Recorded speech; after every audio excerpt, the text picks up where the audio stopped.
Right now, a beam of light leaving your phone screen travels fast enough to circle Earth 7 times before you finish listening to this sentence. Scientists confirm that nothing in our universe can ever move faster than this cosmic speed limit.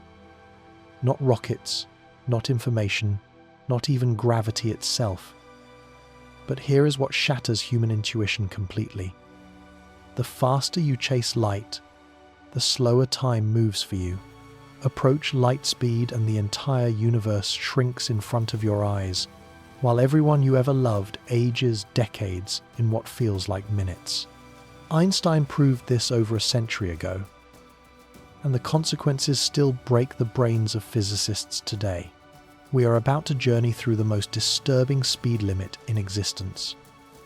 One that transforms time into rubber and space into illusion.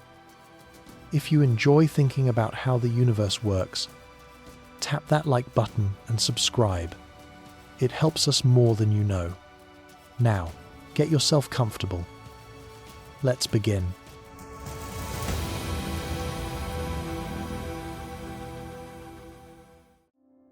"670 million miles per hour.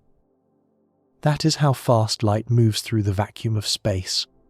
Scientists have measured this velocity with instruments so precise they can detect variations smaller than the width of a single atom. The number they calculate again and again remains constant: 299,792,458 meters every single second. This cosmic constant represents the absolute maximum rate at which anything in our universe can travel. Matter cannot accelerate beyond this threshold, no matter how much force you apply. The universe itself enforces this limit through the fundamental geometry of existence. But comprehending what this speed actually means requires abandoning human intuitions about distance and time. Your fastest thought travels through neurons at roughly 270 miles per hour.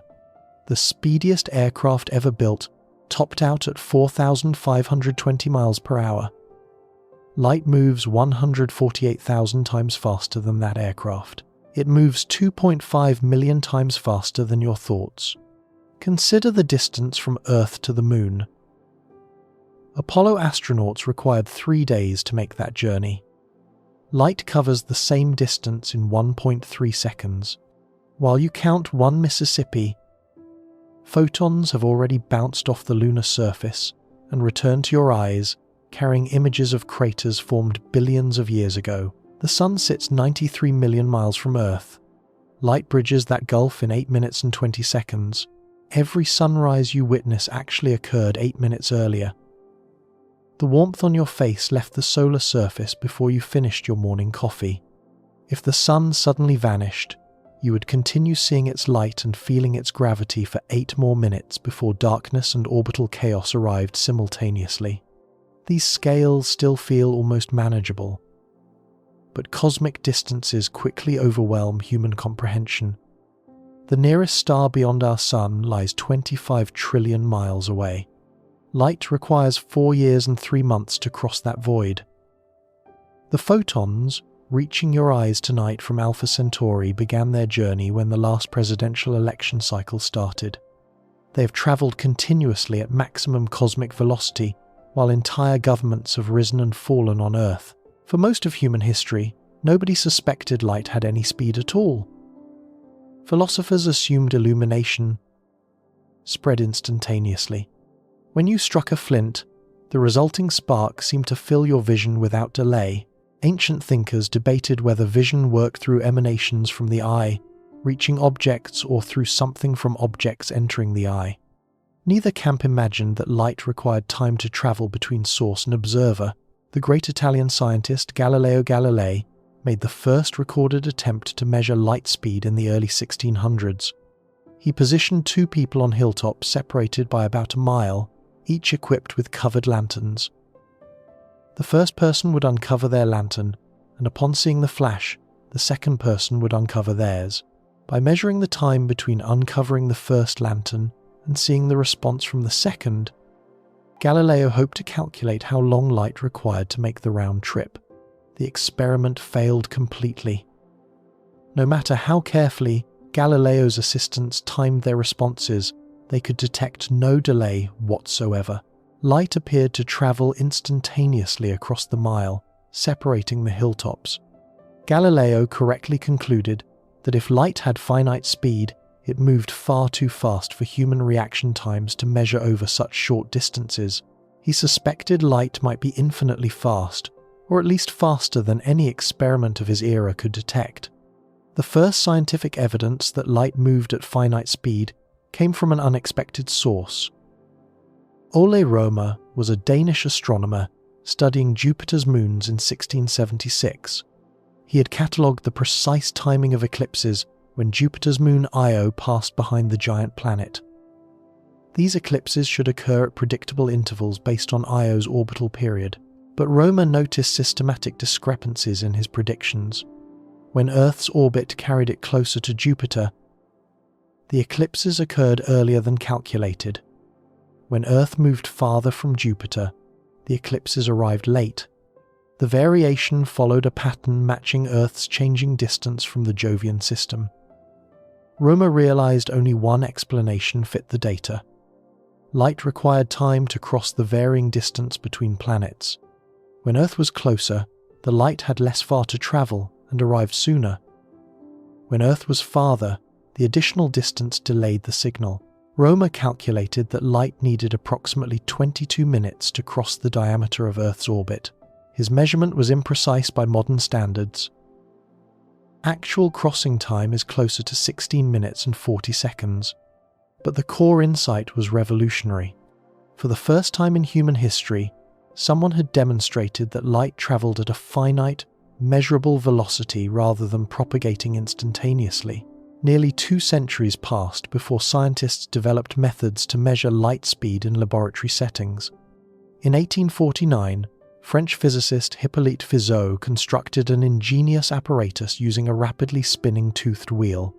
He directed a beam of light through a gap between teeth, bounced it off a mirror 8 kilometers away, and observed whether the returning light passed through the same gap or was blocked by the next tooth.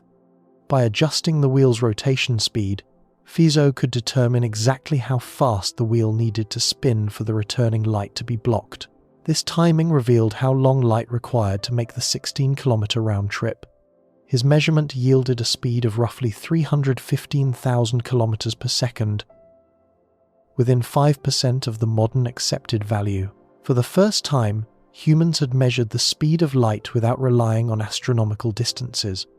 The following year, French physicist Léon Foucault refined the technique using rotating mirrors instead of toothed wheels. His method achieved even greater precision and could measure light speed through different materials like water and glass.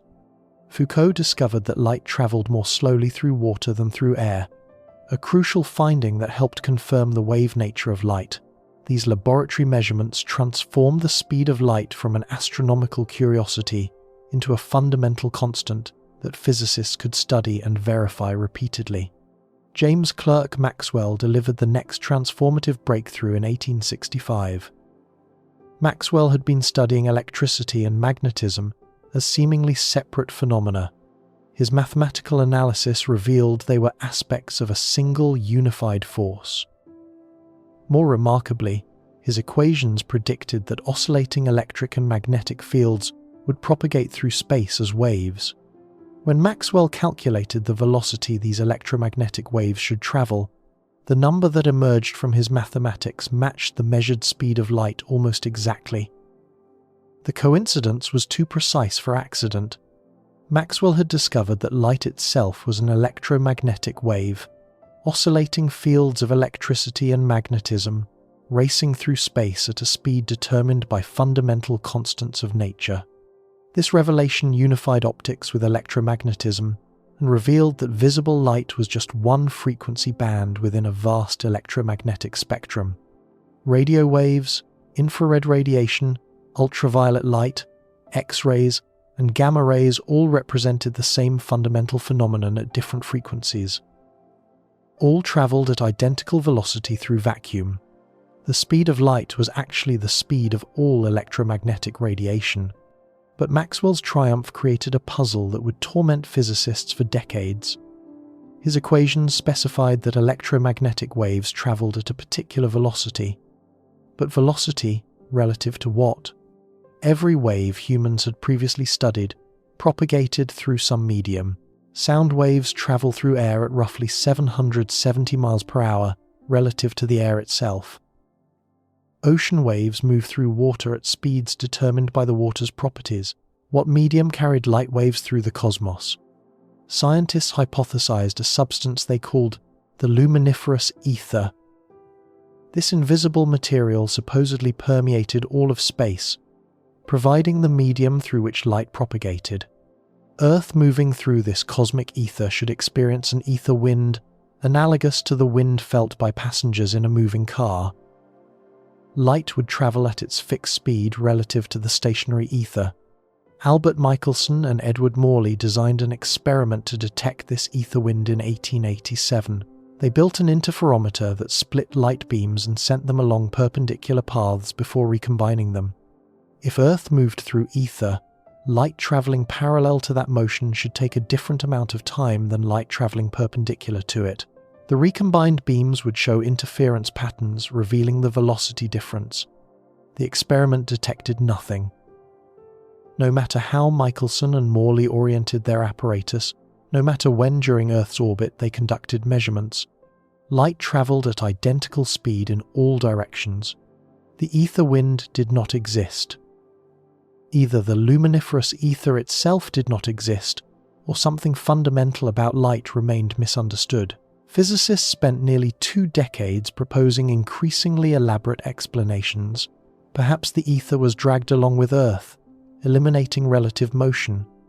Perhaps objects physically contracted in the direction of motion through ether, perfectly compensating for the expected velocity differences.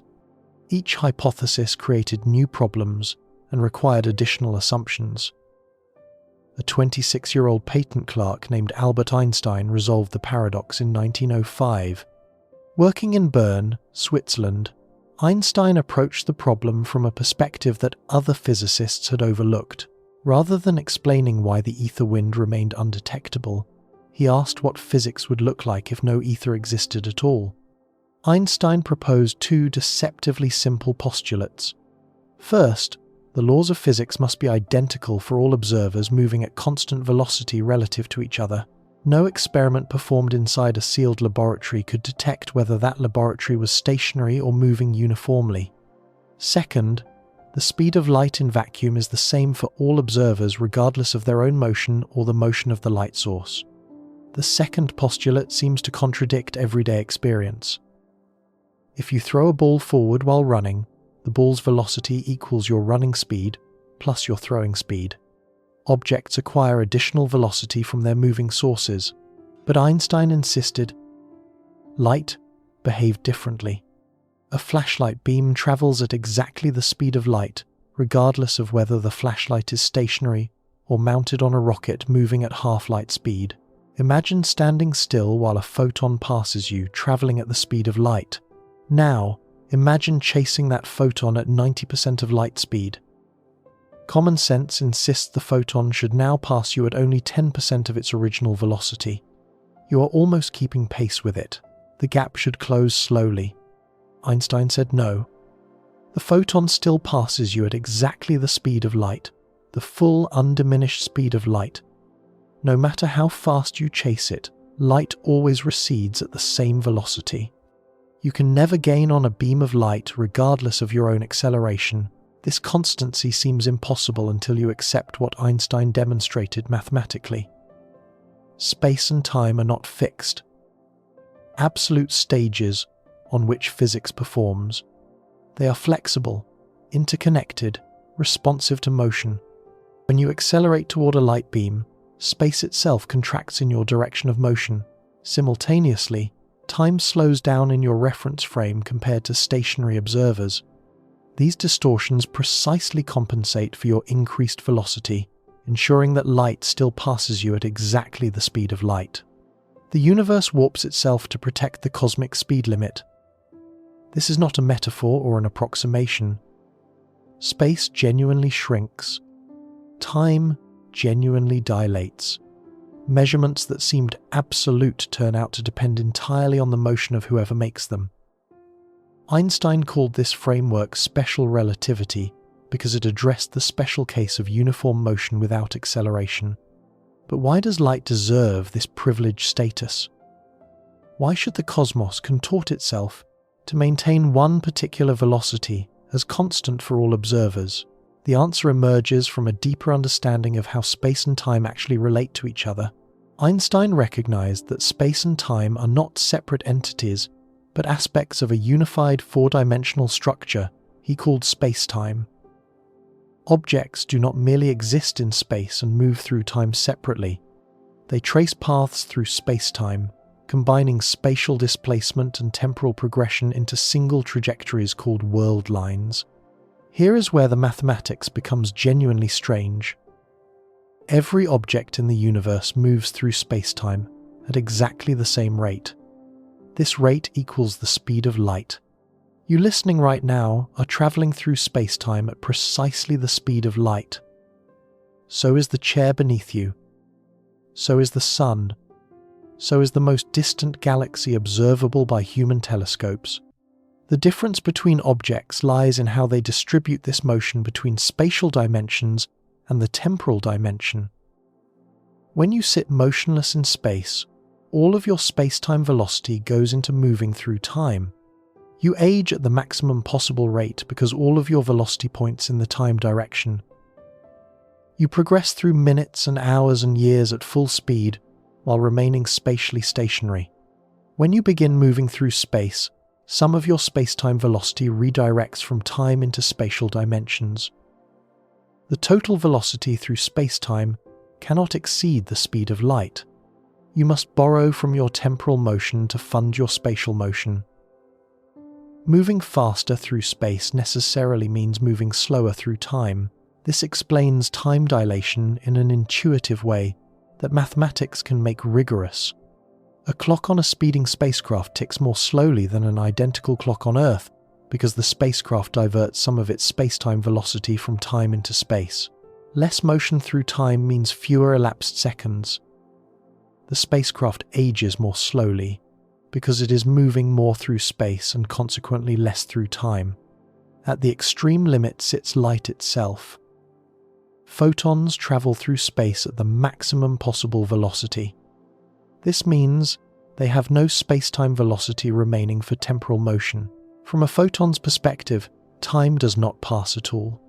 The moment of emission and the moment of absorption are simultaneous in the photon's reference frame, regardless of how much distance separates them in external reference frames. A photon leaving a distant star and arriving at your eye 10 years later experiences zero elapsed time. Those 10 years exist only from your perspective, watching the photon approach. From the photon's perspective, it was emitted and absorbed in the same instant. The entire journey compressed to a single moment of non-duration. This reveals why nothing with mass can reach light speed. Accelerating a massive object requires energy. That energy adds to the object's effective mass through Einstein's famous equation relating mass and energy. As the object approaches light speed, its effective mass increases without limit. The closer you get to light speed, the more energy each additional increment of acceleration requires. At light speed itself, the mass would become infinite. The energy required for that final push would exceed all the energy in the observable universe. No finite amount of energy can accelerate any massive object to exactly light speed. You can get arbitrarily close. Particle accelerators routinely push protons and electrons to 99.9999% of light speed, but that final fraction of a percent remains forever unattainable, regardless of the energy applied. The speed of light is not a speed limit in the sense that highway regulations are speed limits. You cannot simply choose to break it if you are willing to pay the penalty. It represents a geometric feature of spacetime itself. The structure of reality does not permit massive objects to reach or exceed this velocity. The concept becomes meaningless when examined with mathematical precision. Asking why you cannot travel faster than light is like asking what lies north of the North Pole. The question misunderstands the nature of the space being discussed. North is defined relative to the pole. Exceeding light speed is not prohibited by some cosmic enforcement mechanism. The geometry of space-time simply does not extend in that direction. Confirmed experiments have verified Einstein's predictions with precision that borders on absurd. Atomic clocks flown around the world on aircraft accumulate measurably less time than identical clocks remaining on the ground. The difference amounts to nanoseconds over intercontinental flights, but modern instrumentation detects it clearly. Time genuinely passes more slowly for moving objects. Particle accelerators provide even more dramatic confirmation. Protons, accelerated to 99.9999% of light speed, behave exactly as Einstein predicted. Their effective masses increase by factors of thousands. The energy required for each additional increment of velocity matches relativistic calculations precisely. Every measurement confirms that the speed of light represents an absolute barrier. GPS satellites require relativistic corrections to maintain accuracy. These spacecraft orbit fast enough and high enough that their onboard clocks tick at rates measurably different from ground-based clocks. Engineers must account for both velocity-based time dilation and gravitational time dilation from the satellite's altitude. Without these corrections, GPS positions would drift by kilometers daily. The system only works because Einstein's predictions are incorporated into its fundamental design. Einstein extended his analysis to accelerating reference frames and gravity in his General Theory of Relativity, published in 1915. This framework revealed that gravity itself is not a force in the traditional sense, but a curvature of space-time caused by mass and energy. Objects in gravitational fields follow straight paths through curved space-time, which appears as gravitational acceleration. Crucially, disturbances in space-time curvature propagate at exactly the speed of light. When a massive object moves, its gravitational influence updates throughout surrounding space at the speed of light, not instantaneously. If the Sun vanished this instant, Earth would continue orbiting normally for 8 minutes and 20 seconds until the gravitational change reached us, arriving simultaneously with the final light from the vanished star.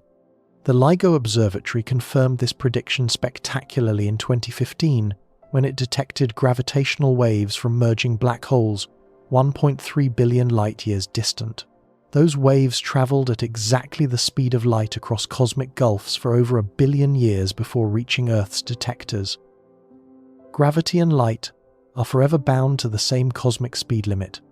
This universality makes the speed of light something more profound than merely the speed of electromagnetic radiation.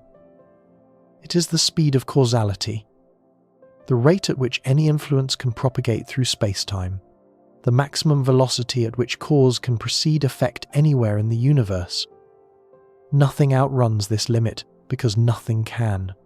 The consequences ripple through all of physics.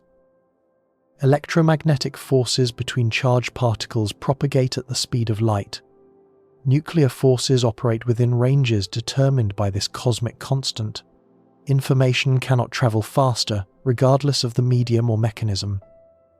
The cosmic speed limit is not specific to light, but fundamental to how reality permits interaction between separated locations. We inhabit a universe where this particular velocity governs everything. It emerged from the basic constants of electromagnetism that Maxwell discovered. It determines how space and time relate through Einstein's geometry. It constrains every physical process, from subatomic interactions to galactic collisions. Understanding why this number holds its privileged position requires accepting that space-time has structure, and that structure has inherent speed limits built into its geometric foundations. The speed of light seems impossibly fast when compared to human experience. Photons cross continents in milliseconds and reach the moon before you finish a breath. But measured against cosmic distances, this velocity becomes almost comically slow. Light needs 4 years to reach the nearest star, 100,000 years to cross our galaxy, and billions of years to traverse the observable universe. This cosmic speed limit creates isolation on scales that dwarf human comprehension.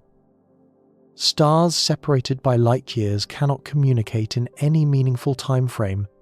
Galaxies at the edge of observability exist beyond permanent reach, regardless of technological advancement. The universe that seems so packed with stars and galaxies is actually a vast prison of separated cells, each confined by the absolute barrier of light speed. The speed of light grants us stable causality and comprehensible physics. Causes precede effects because signals cannot arrive before they are sent. Time flows in consistent directions because the geometry of space-time enforces sequential ordering. Without this cosmic speed limit, paradoxes would multiply, logic would fail, and existence as we know it would become impossible. We live within the constraints of light speed whether we understand them or not. Every thought you think propagates through neurons at velocities far below this limit. Every technology you use respects its boundaries. Every astronomical observation you could ever make arrives limited by how fast light could carry the information across cosmic distances. The speed of light is not merely a physical constant, it is the fundamental rhythm to which the entire universe dances. Imagine building a spacecraft capable of accelerating at 1g continuously. You would feel Earth-normal gravity pressing you into your seat as the engines fired. This comfortable acceleration, maintained for 1 year, would bring you to 77% of light speed. Continue for another year, and you approach 97%. A third year pushes you past 99.5%. The numbers suggest that reaching light speed requires merely patient acceleration. But this intuition catastrophically fails when relativistic effects dominate. The closer you approach light speed, the more violently the universe resists your acceleration. What seems like steady progress becomes an asymptotic approach to a barrier you can never cross. Confirmed physics demonstrates that the effective mass of an object increases as its velocity rises. At rest, your spacecraft has some baseline mass determined by the atoms composing it. At 50% of light speed, relativistic effects increase the effective mass by roughly 15%. At 90% of light speed, your mass has more than doubled. At 99%, you are over 7 times more massive than you were at rest. This mass increase is not metaphorical or illusory. The spacecraft genuinely requires 7 times more force to achieve the same acceleration. Your engines must work 7 times harder to produce the same velocity change. The energy requirements explode exponentially as you chase an ever-receding goal that seems to retreat faster the closer you approach. At 99.9% of light speed, the relativistic mass exceeds 22 times the rest mass. At 99.99%, it surpasses 70 times. Each additional 9, after the decimal, requires roughly triple the previous energy investment while delivering diminishing velocity returns. The final fraction of velocity toward light speed costs more than all previous acceleration combined. Scientists have calculated exactly how much energy would be required to accelerate a modest spacecraft to various fractions of light speed. Consider a vehicle weighing 1,000 kilograms at rest, roughly the mass of a small car. Accelerating this craft to 10% of light speed requires energy equivalent to detonating 5 Hiroshima-sized nuclear weapons. But 90% of light speed escalates the requirements dramatically. The energy needed exceeds the annual power consumption of human civilization, multiplied by several thousand. Reaching 99% would require capturing the total energy output of the Sun for multiple years and converting it entirely into spacecraft acceleration with perfect efficiency. No energy losses permitted. To put this in perspective, humanity currently consumes approximately 580 exajoules of energy annually. The energy required to accelerate a single small spacecraft to 99% of light speed exceeds what human civilization has produced throughout its entire existence. Every coal plant, every nuclear reactor, every solar panel, every hydroelectric dam that has ever operated would need to run for centuries to accumulate sufficient energy for one relativistic journey. The final push from 99.999% to precisely 100% light speed would require infinite energy, not merely enormous energy that might someday be achievable, literally infinite. More energy than exists in the entire observable universe could not accelerate a single gram of matter to exactly light speed. The mathematical limit is absolute and inviolable, regardless of technological advancement.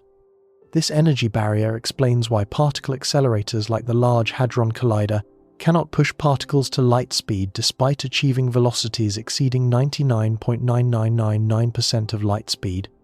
The accelerator at CERN spans 27 kilometers in circumference and requires enough electricity to power a small city during operation, yet it can only approach light speed asymptotically, adding more nines after the decimal but never actually reaching unity. Protons in the Large Hadron Collider travel so fast that they complete 11,000 laps around the 27-kilometer ring every single second. Their velocity differs from light speed by less than 3 meters per second. Yet that final 3 meters per second remains forever unattainable. The energy required to close that tiny gap exceeds all energy humanity has ever produced throughout history. The Tevatron accelerator at Fermilab pushed protons to 99.9995% of light speed before it shut down in 2011. The Stanford Linear Accelerator achieved similar velocities with electrons along its 3-kilometer length. Each machine demonstrated the same fundamental pattern. You can add nines indefinitely, but the final barrier never falls. But the energy requirements represent only one aspect of relativistic acceleration. Time dilation effects create consequences equally mind-bending for any travelers who achieve high fractions of light speed. From the perspective of stationary observers, time aboard a moving spacecraft slows progressively as velocity increases. At 50% of light speed, time aboard the ship passes roughly 15% slower than time on Earth. Travelers experience only 85 minutes for every 100 minutes that pass back home.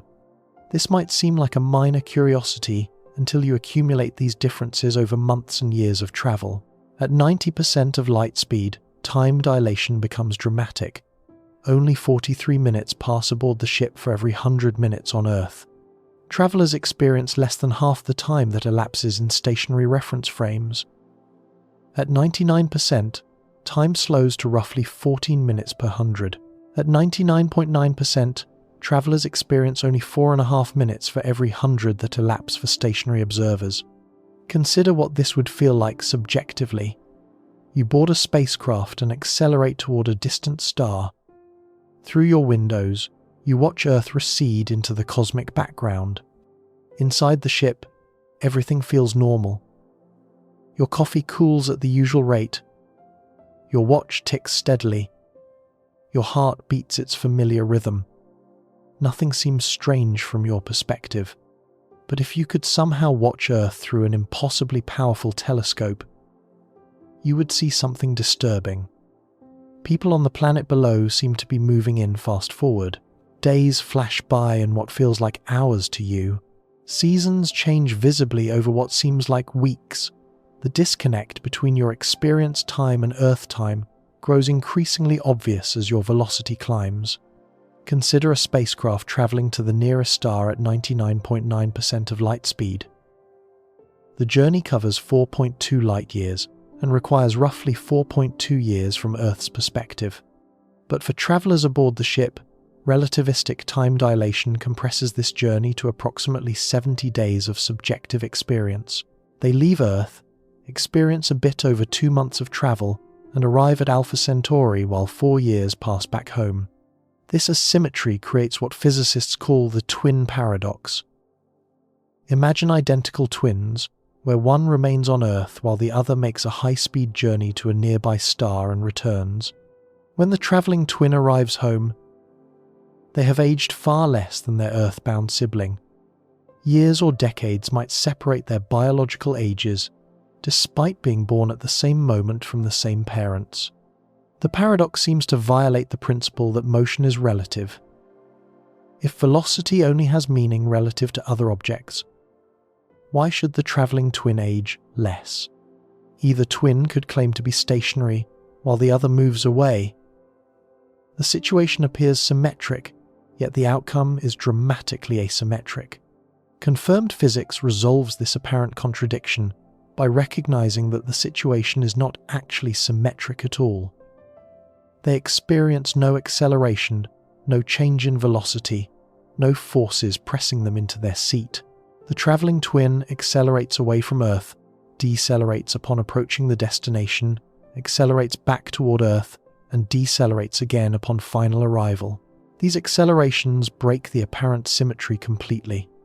During the constant velocity portions of the journey, each twin legitimately observes the other's clock as running slow. This seems contradictory, but results from the relativity of simultaneity. What one twin defines as simultaneous with their current moment differs fundamentally from what the other twin defines as simultaneous. These disagreements about which events are happening now account for the apparently paradoxical mutual time dilation, but when the travelling twin accelerates to change direction and begin the return journey, their definition of simultaneity shifts dramatically and discontinuously. Events on Earth that were in their subjective future suddenly become present or past.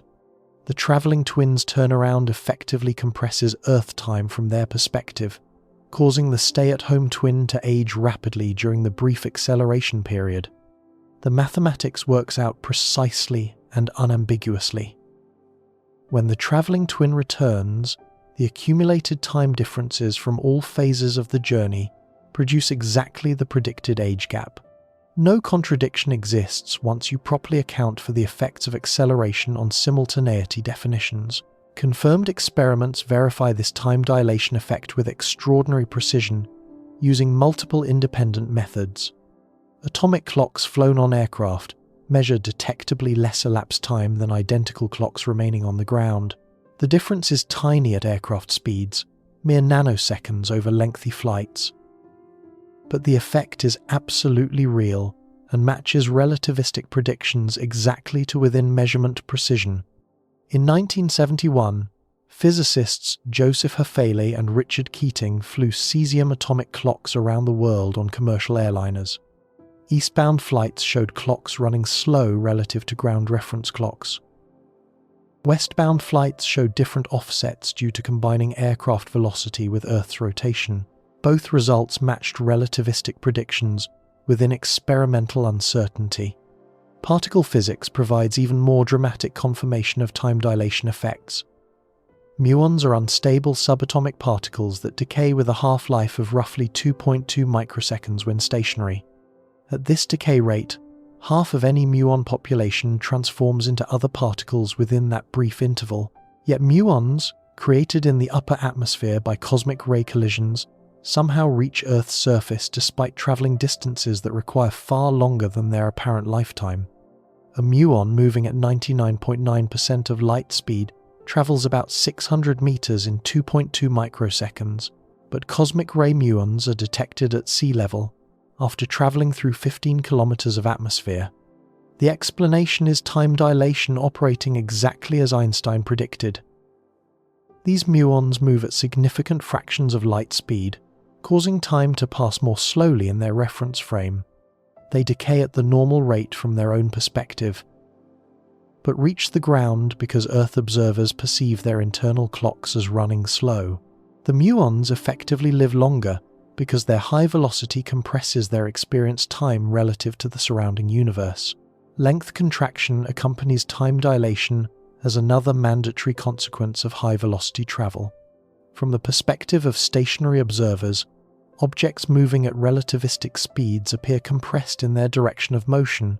A spacecraft, 100 meters long, traveling at 90% of light speed appears only 43 meters long to stationary observers measuring it as it passes. At 99% of light speed, the same craft appears only 14 meters long to outside observers. At 99.9%, it contracts to barely 4.5 meters. The compression becomes more extreme as velocity increases. though the object never quite shrinks to zero length because that would require actually reaching light speed.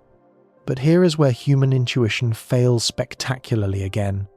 From the perspective of travelers aboard the spacecraft, their ship retains its original dimensions completely unchanged. They do not experience any compression of themselves or their vehicle. The interior remains exactly as spacious as when the ship was stationary. No one aboard feels squeezed or flattened. Instead, travelers perceive the universe outside their windows as compressed in the direction of travel. Distances between stars shrink. The journey to Alpha Centauri appears shortened because space itself contracts from the traveler's reference frame. The destination approaches faster than expected because less space separates departure point from arrival point. This reciprocal length contraction resolves an apparent paradox about journey duration. How can travelers experience shorter trip times if they are moving through the same distance? The answer is that they are not moving through the same distance at all. From the traveler's reference frame, the distance between Earth and Alpha Centauri contracts to a fraction of its rest length. They traverse a genuinely shorter path through space. At 99.9% of light speed, the 4.2 light-year distance to Alpha Centauri contracts to roughly 2 light months from the traveler's perspective. They cross this shortened distance at nearly light speed, requiring only about 70 days of subjective travel time. The mathematics of time dilation and length contraction work together in perfect consistency. Both effects are real, neither is illusion. Stationary observers genuinely measure the spacecraft as shortened. Moving travelers genuinely experience shortened distances to destinations. Both measurements are correct within their respective reference frames. The disagreement about lengths and times reflects the fundamental relativity of space and time themselves. But these effects create a peculiar asymmetry between traveler and stay-at-home perspectives that has disturbing implications for anyone contemplating relativistic journeys. Travelers experience shorter journeys and less elapsed personal time.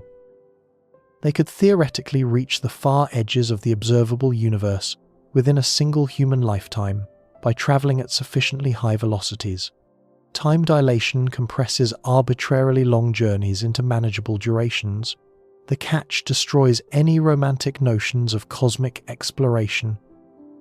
The universe travelers return to would be unimaginably older than the one they left. A journey to the Andromeda Galaxy at 99.999% of light speed would require roughly 2.5 million years from Earth's perspective, but travelers aboard the ship would experience only a few decades of subjective time due to extreme time dilation. They could make the round trip and return biologically aged, perhaps 50 years. But Earth would have advanced 5 million years into its future. Human civilization would almost certainly no longer exist in any recognizable form. The planet itself might be unrecognizable after geological timescales of continental drift and climate change. Everything the travelers knew would have vanished into impossibly ancient history. Consider the psychological weight of this reality. You say goodbye to family and friends, board a vessel, experience a few decades of travel, and return to find that not only is everyone you loved dead, but they have been dead so long that no record of their existence survives. The languages spoken on Earth have changed beyond recognition. Nations you remember have risen, fallen, and been forgotten. The very continents have shifted position. You are a living fossil, a relic from an era so ancient it exists only in geological strata. This represents the cruel mathematics of relativistic travel, stripped of all romance. You can reach anywhere in the observable universe within a human lifetime given sufficient velocity, but you can never go home again in any meaningful sense. Everyone you knew will be dead for millions of years. Everything you cared about will have crumbled to dust and been forgotten. Your entire civilization will have risen and fallen multiple times. You become a temporal exile, forever separated from your origin point by geological ages of elapsed time. The energy requirements and temporal consequences make practical interstellar travel extremely challenging even in principle. Accelerating a crewed spacecraft to the velocities needed for reasonable journey times requires energy sources far beyond anything current technology can provide. The best theoretical proposals involve antimatter propulsion, where the annihilation of matter and antimatter releases energy with theoretically perfect mass-to-energy conversion efficiency. 1 kilogram of antimatter annihilating with 1 kilogram of normal matter releases energy equivalent to 43 megatons of TNT. This approaches the yield of the most powerful nuclear weapon ever detonated, the Tsar Bomba, which released approximately 50 megatons. Antimatter represents the most energy-dense fuel theoretically possible within known physics. But producing antimatter in useful quantities remains utterly beyond human capability. Current particle accelerators create antimatter in nanogram quantities at costs exceeding trillions of dollars per gram. The total antimatter ever produced by humanity would not power a light bulb for more than a few minutes. Scaling up production to the kilograms or tons needed for interstellar propulsion requires technological breakthroughs we cannot currently envision. Other propulsion concepts fare no better under scrutiny. Nuclear pulse propulsion, which would detonate atomic bombs behind a spacecraft to push it forward, could theoretically achieve perhaps 10% of light speed with enormous engineering challenges. This velocity provides negligible time dilation benefits and still requires decades to reach nearby stars. Fusion drives using controlled hydrogen fusion could potentially achieve similar velocities. But maintaining stable fusion reactions in a spacecraft engine remains beyond current engineering by wide margins. Even optimistic projections place practical fusion propulsion decades in the future and limited to velocities far below relativistic thresholds. Solar sails provide another theoretical approach to high-velocity travel. The lasers would push against the sails continuously, gradually building velocity over months or years of constant acceleration. This approach avoids carrying fuel aboard the spacecraft, eliminating the tyranny of the rocket equation. The Breakthrough Starshot project proposes using this laser sail approach to send gram-scale probes to Alpha Centauri. Calculations suggest that tiny spacecraft weighing only a few grams could be accelerated to 20% of light speed using a ground-based laser array. These probes would reach the nearest star in roughly 20 years and transmit data back to Earth. But 20% of light speed produces minimal time dilation benefits. At that velocity, time passes only about 2% slower for travelers compared to stationary observers. The time savings are negligible for practical purposes. Crewed vessels would experience essentially the full 20-year journey duration while traveling at speeds insufficient to provide meaningful time compression. Reaching the velocities needed for dramatic time dilation requires energies that dwarf the Breakthrough Starshot concept by many orders of magnitude. A crewed vessel massive enough to support human life could not be accelerated to 99% of light speed by any laser array humanity could plausibly construct. Even if energy barriers could somehow be overcome, relativistic travel creates additional hazards that seem almost deliberately hostile to biological travelers. Space is not perfectly empty between the stars. The interstellar medium contains roughly 1 hydrogen atom per cubic centimeter on average. This seems like nearly perfect vacuum by terrestrial standards, but at velocities approaching light speed, these sparse atoms become lethal projectiles. Each hydrogen atom strikes the spacecraft with kinetic energy proportional to the square of relative velocity. The relationship is not linear. Doubling velocity quadruples impact energy. Approaching light speed raises impact energies to devastating levels. At 90% of light speed, individual hydrogen atoms carry energies comparable to rifle bullets, despite their minuscule mass. Each atomic impact delivers a measurable punch to the spacecraft hull. At 99%, each atom hits with energy equivalent to several kilograms of high explosive. The spacecraft plows through an endless stream of these atomic bullets throughout its entire journey. Consider the accumulated impacts over a journey of several light years. Even the sparse interstellar medium contains enough atoms across such distances to deliver tremendous cumulative damage. Shielding requirements become formidable, potentially exceeding the mass of the payload being protected. The shield itself then requires more fuel to accelerate, which requires more fuel to carry the extra fuel in an exponentially escalating spiral. Cosmic radiation presents another hazard that intensifies dramatically at relativistic velocities. High-energy particles from supernova remnants and other cosmic sources permeate interstellar space.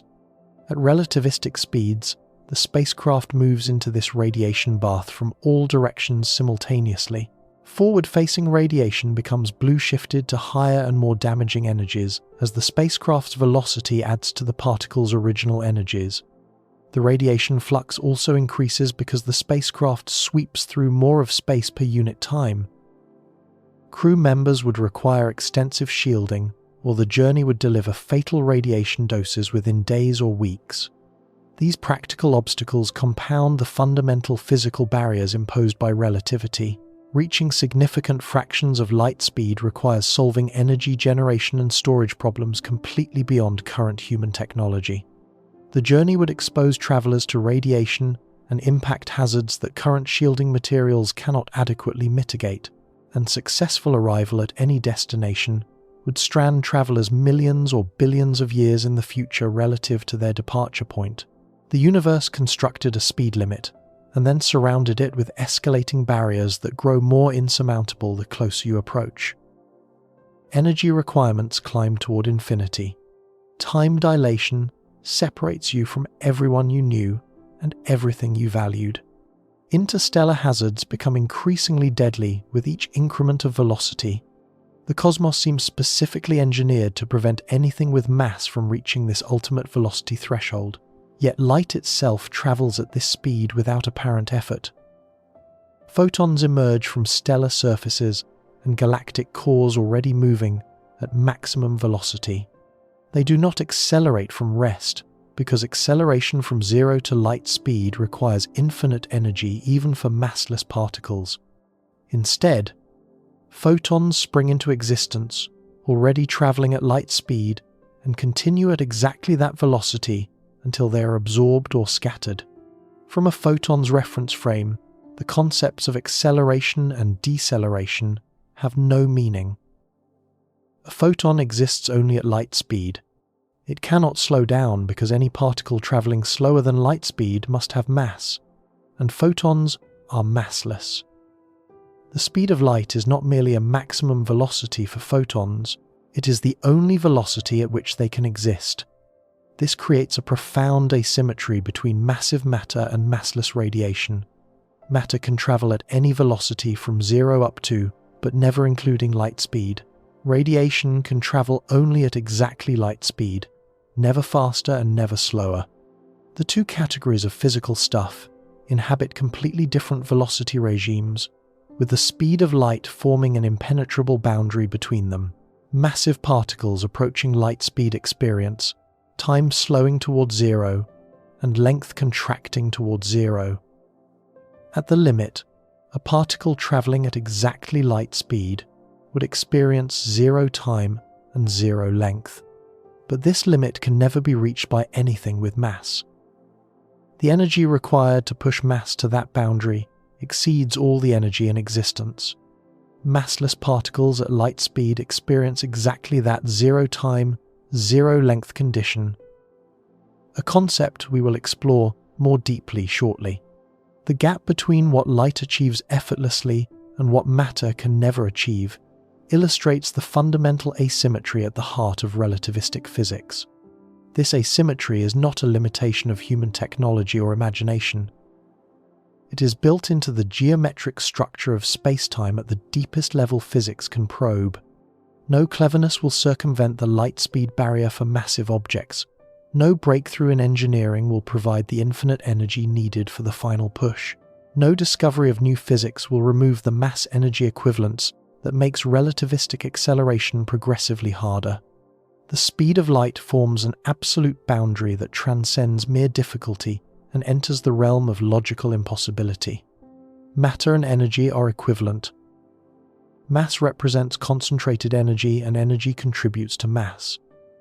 As you accelerate a spacecraft, you add kinetic energy to it. That added energy increases the spacecraft's effective mass. Greater mass requires more energy to accelerate further. The faster you go, the harder it becomes to go faster still. This feedback loop has no upper bound on the energy side and an absolute ceiling on the velocity side. You can pour arbitrarily large amounts of energy into accelerating an object. The curve approaches light speed asymptotically, but never crosses it regardless of energy input.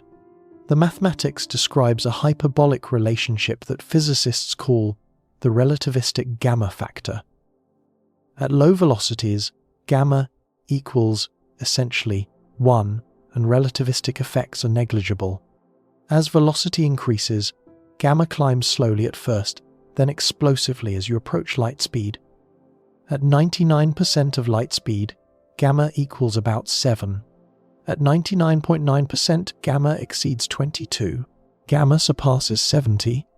The energy required to accelerate an object equals its rest mass multiplied by gamma minus 1, and then multiplied by the speed of light squared. As gamma approaches infinity, the required energy approaches infinity, regardless of how small the rest mass. Even accelerating a single proton to exactly light speed would require infinite energy. Particle accelerators operate in this high gamma regime constantly. The Large Hadron Collider boosts protons to gamma factors exceeding 7,000. These protons carry kinetic energies, vastly exceeding their rest mass energy. Yet, they remain stubbornly below light speed by a tiny but unbridgeable margin. The chase for light speed is not merely difficult. It is structured by the geometry of spacetime to be literally impossible for anything possessing the slightest amount of mass. You can approach indefinitely close. You can add 9 after 9 after the decimal point of your velocity, expressed as a fraction of light speed, but you can never write a 1 before that decimal point. The universe forbids it at the most fundamental level physics can describe. This forbidden velocity defines the boundary between what exists and what cannot exist. Massive objects forever remain below it. Massless objects forever remain exactly at it. Nothing occupies the space above. The speed of light is not a wall that sufficiently energetic projectiles might someday breach. It is the edge of the possible, the border where physics ends and mathematics alone continues. Picture 2 explosions occurring at the same instant. One detonates on Earth while the other ignites on a planet orbiting a distant star. From your perspective, standing on Earth, these events happen simultaneously. You could mark them with synchronized clocks showing identical times. The explosions occur together in your reference frame as surely as 2 fireworks bursting side by side. Now imagine an astronaut traveling toward that distant star at half the speed of light. From their spacecraft, something impossible appears to happen. The distant explosion occurs first, years before the Earth explosion. Their instruments confirm this measurement repeatedly. The events that you witnessed as simultaneous are separated by years from the astronaut's equally valid perspective. A third observer traveling in the opposite direction toward Earth measures the reverse ordering. The Earth explosion happens first, followed years later by the distant detonation. 3 observers witness the same pair of events. 3 observers report completely different temporal sequences. All 3 are correct within their own reference frames. Confirmed physics demonstrates that simultaneity is not absolute, but relative to the observer's state of motion. There is no cosmic clock marking universal now across the universe. What counts as simultaneous depends entirely on how fast you are moving and in which direction. The universe maintains no master timekeeper, synchronizing events across space. This dissolution of absolute simultaneity emerges directly from the constancy of light speed.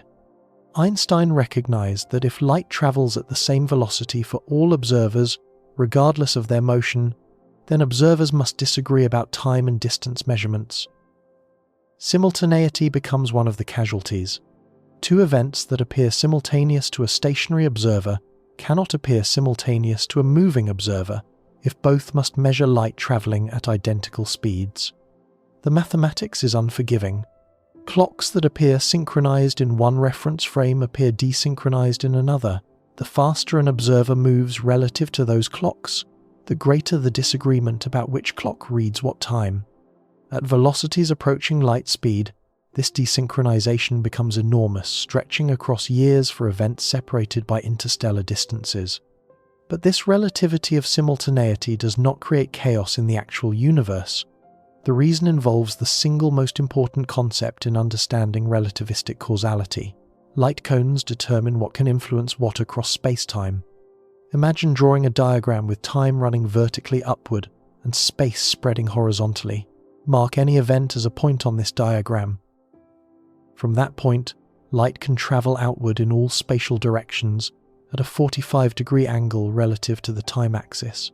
This creates a cone shape, expanding upward into the future.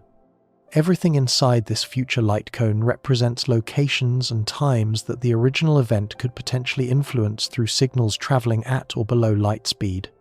Think of it this way. If you clap your hands right now, the sound spreads outward at the speed of sound. The light from your clapping hands spreads outward at the speed of light. Anyone inside the expanding bubble of light can potentially learn about your clap. Anyone outside that bubble cannot yet know it happened because no signal has reached them. Similarly, a past light cone extends downward from any event. It contains all the locations and times from which signals could have reached the event in question. These past events could have served as causes for the event at the cone's apex. Everything that could have influenced your current moment lies within your past light cone. Everything that cannot yet know about your current moment lies outside your future light cone. Events outside both cones occupy a strange intermediate zone that physicists call space-like separation. They cannot have caused the event in question because no signal could have travelled from them in time. They cannot be caused by the event because no signal from it could reach them. These external events are causally disconnected from the apex event, regardless of any disagreements about their temporal ordering.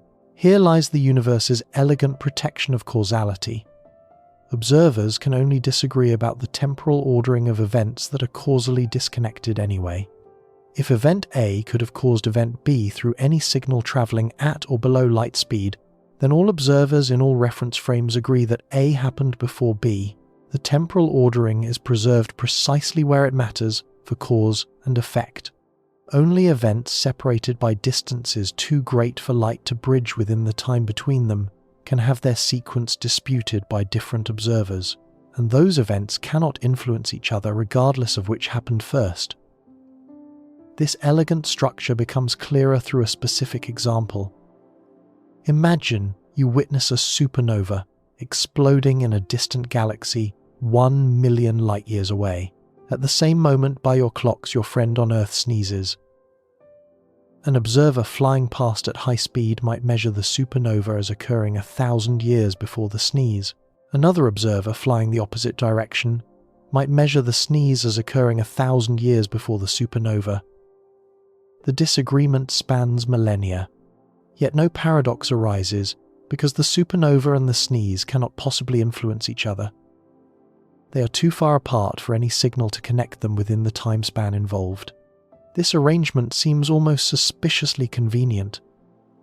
The same cosmic speed limit that prevents faster-than-light travel also prevents faster-than-light communication of any kind, and this same limit ensures that causal relationships remain consistent across all reference frames. The entire structure of causality depends on nothing exceeding light speed. Consider what would happen if this protection failed. Suppose you discovered a method of sending messages instantaneously across any distance. You transmit a greeting to a friend on a planet 10 light-years away. They receive it immediately and respond immediately. From your perspective, the conversation proceeds normally with zero delay, but remember that observers moving at different velocities disagree about simultaneity. An observer, travelling at high speed relative to you and your friend, would measure the events of your conversation occurring in a different sequence. From their reference frame, your friend might receive your message before you sent it. The response might arrive before the question was asked. This already strains intuition but does not obviously break physics. Perhaps some reference frames simply perceive conversations as happening backward. Strange, but potentially acceptable. The real problem emerges when you chain multiple instantaneous communications through observers in different reference frames. Your friend receives your message and immediately forwards it to a third party who is moving at high velocity relative to both of you. That third party immediately sends the information to a fourth recipient, moving differently still. Each transmission is instantaneous in the sender's reference frame, but each subsequent recipient exists in a reference frame where the message has traveled further backward in time. By carefully selecting the velocities of participants in this communication chain, the final message can arrive at a recipient who is in your own past. Information from your future reaches you before the events that generated it have occurred. You receive tomorrow's lottery numbers today. You learn about disasters before they happen. You know the contents of conversations before they are spoken. At first, this seems merely advantageous. You could prevent accidents, make profitable decisions, avoid mistakes. But the logical structure of reality cannot survive this arrangement. Consider the following scenario carefully.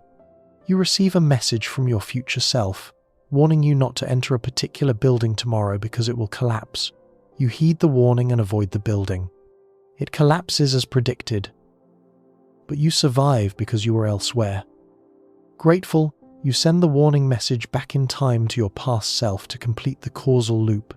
This seems consistent until you examine it more closely. Where did the information about the collapse originate? You only knew about it because you received the message. You only sent the message because you knew about it from receiving the message. The information has no origin point. It exists in a closed loop with no external source. It bootstrapped itself into existence from nothing. Now consider the alternative scenario. You receive the same warning message but decide to spite the universe by deliberately not sending it. You survive the collapse by heeding the warning, but you refuse to transmit the message that saved you. Where did the warning come from? It arrived from a future in which you sent it, but you never sent it. The message exists, despite having no sender. Reality contradicts itself. These are not merely philosophical puzzles to debate in seminar rooms. They represent genuine mathematical contradictions that would arise within any physical theory permitting faster-than-light information transfer.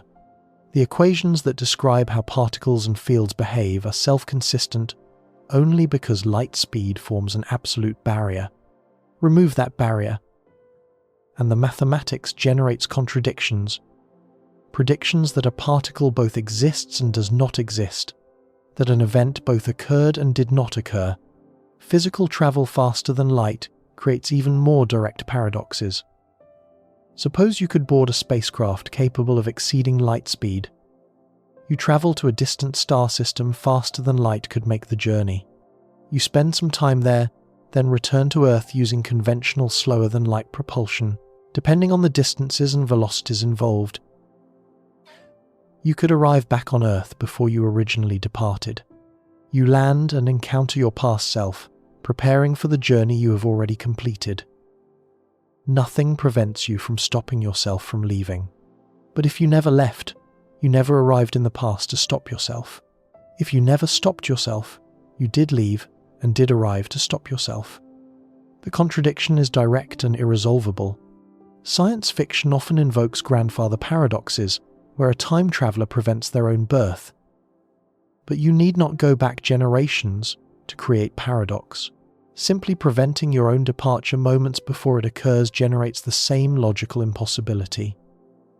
The event of your departure both happened and did not happen, depending on which direction you trace the causal chain.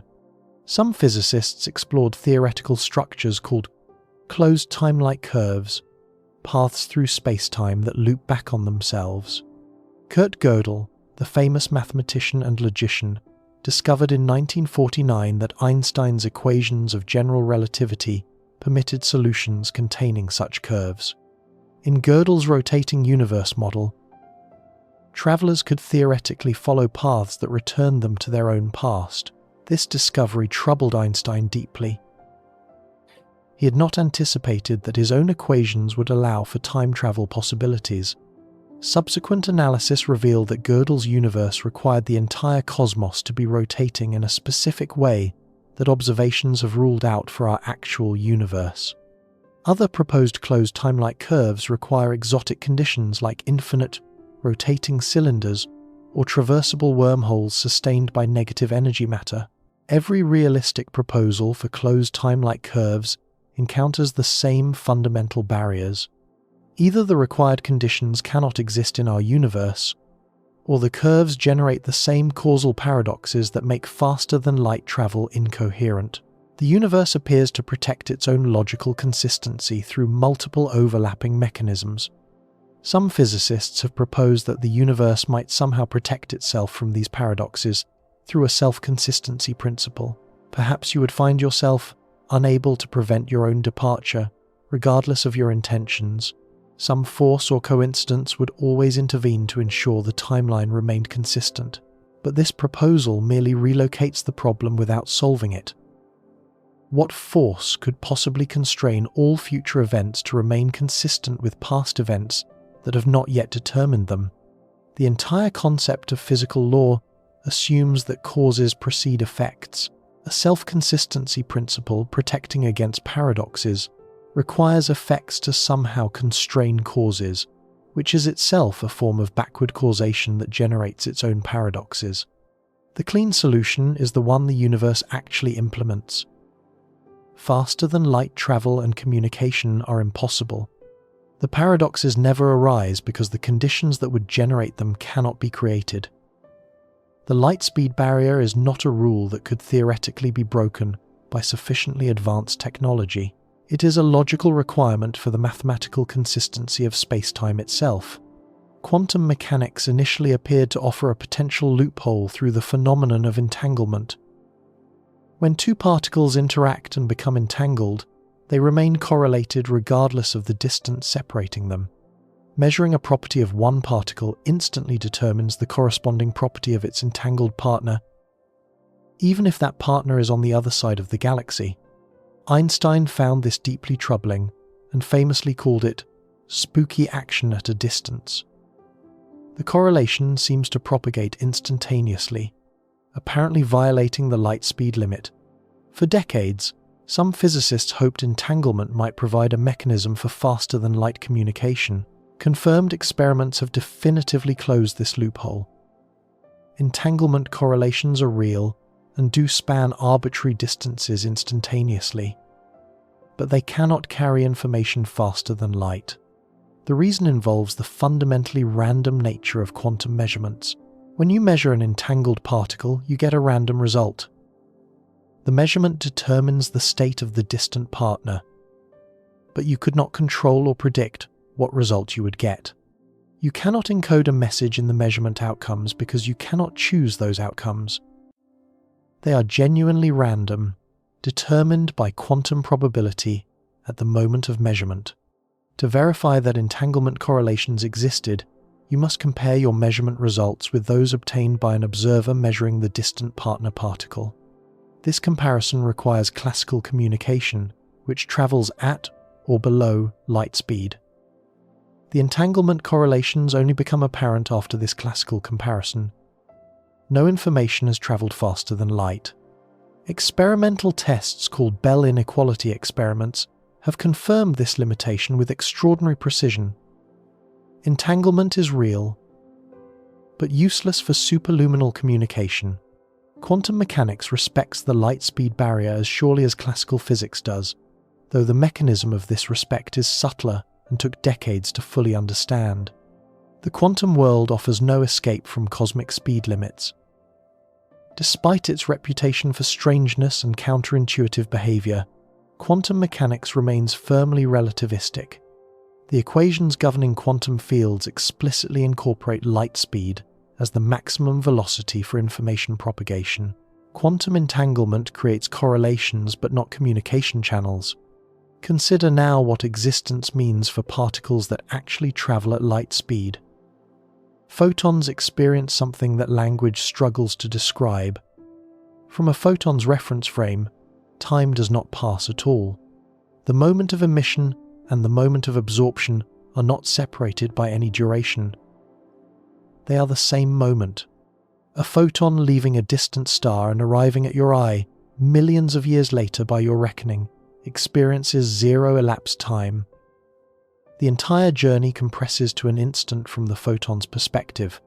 Space contracts to zero length in the direction of travel. The photon does not experience traveling because traveling requires duration, and at light speed, duration vanishes. This is not merely a poetic description or an approximation. The mathematics of special relativity yields exactly zero for the proper time experienced by anything traveling at light speed. Time dilation becomes infinite. Length contraction becomes complete. The interval between any two events along a light-speed world line equals precisely zero. What does this mean for the photons illuminating the room around you right now?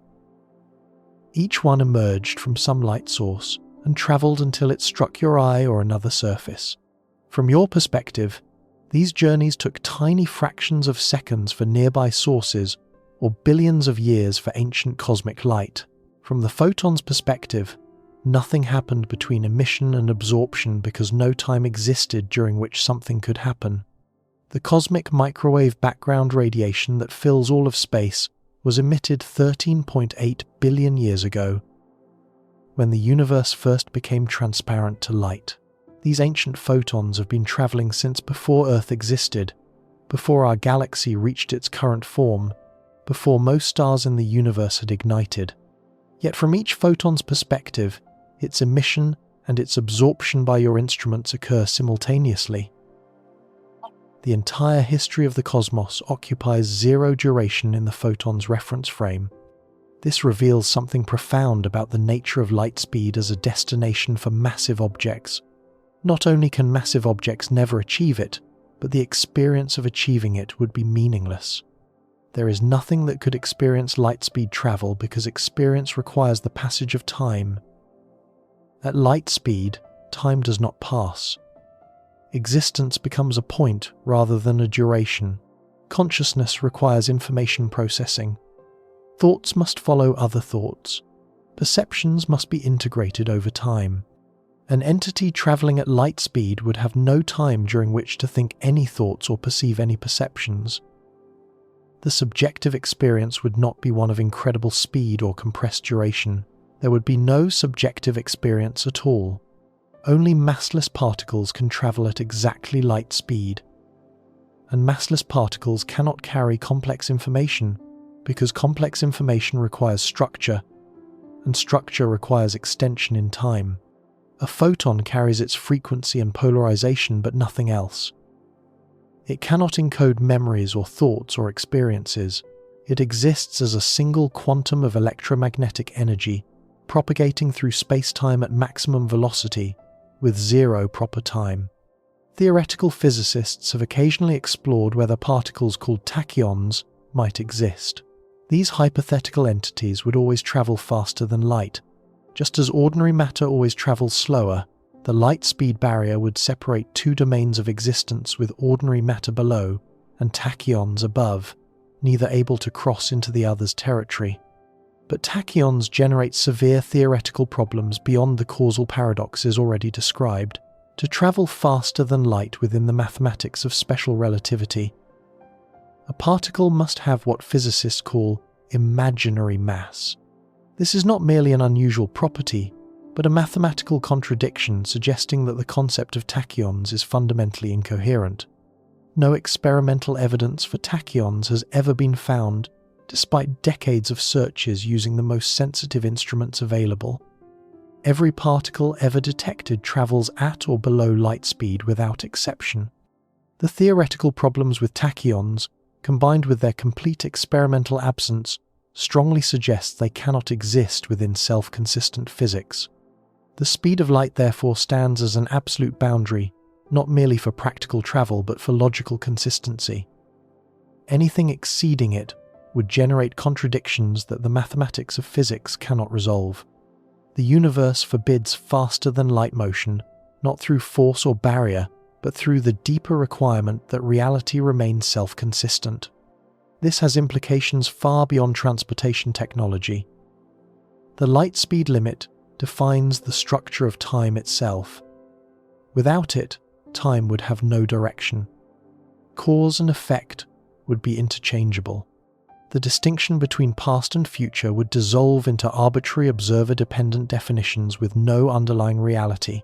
The absence of universal simultaneity means something profound about the nature of now. When you ask what is happening right now on a planet orbiting a star 100 light-years away, the question has no objective answer.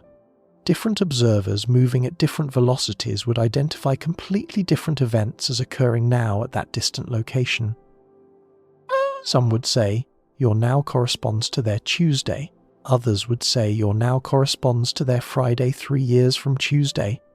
This is not a measurement problem or a limitation of human knowledge.